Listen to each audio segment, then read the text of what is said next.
Ethan Cole sat on a cracked piano bench in the corner of Romano's, a forgotten Italian restaurant where the rich barely glanced at the help. His daughter Lily, just 6 years old, clung to his hand as he played for tips, $20, maybe $30 a night if he was lucky. His fingers moved across the keys like ghosts, playing a song he'd written 15 years ago in a college dorm room. A song he'd never published, never recorded, never played for anyone except the girl he thought he'd marry. But that girl had vanished from his life the night her father found out she was dating a nobody scholarship kid. She chose her family's empire. He chose to survive. The car accident 6 months later, the one her father arranged, left Ethan with a shattered spine, a medical bill that swallowed his future, and a daughter to raise alone after his wife abandoned them both. Now he was invisible, a ghost playing for ghosts. Then Vanessa Hartwell walked in. She wore a $1,000 coat and the kind of confidence that comes from owning half the city. Her heels clicked like a countdown as she crossed the restaurant with her fiancé, a senator's son who wore his cruelty like cologne.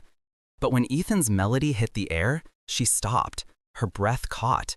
Her face went white. Because that song was hers. The one Ethan Cole had written for her when they were 20, when love felt like the only truth in the world.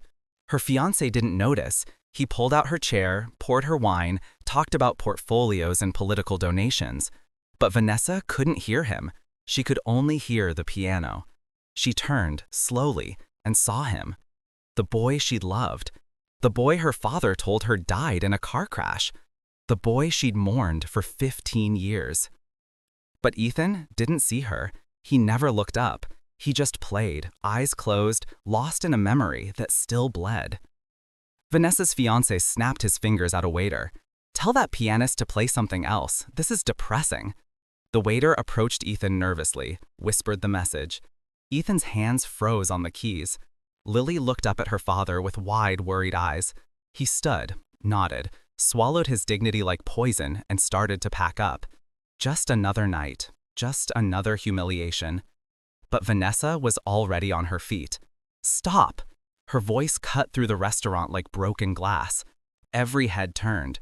Her fiancé stared at her, confused, irritated. "Vanessa, what are you—" She ignored him.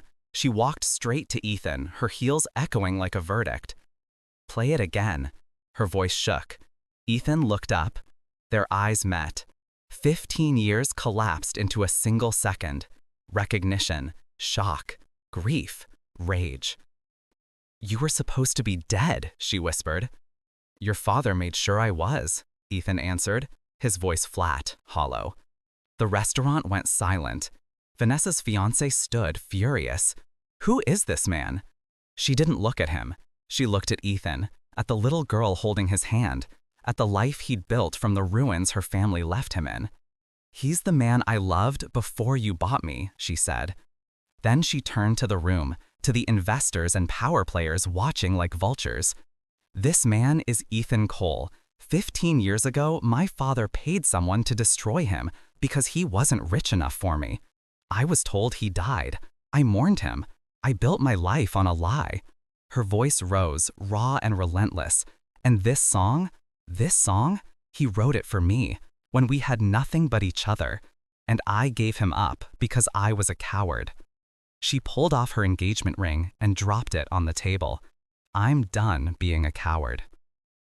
Ethan stared at her, broken and whole at the same time.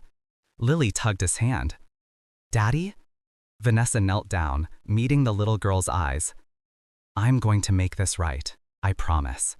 And for the first time in 15 years, Ethan Cole believed someone.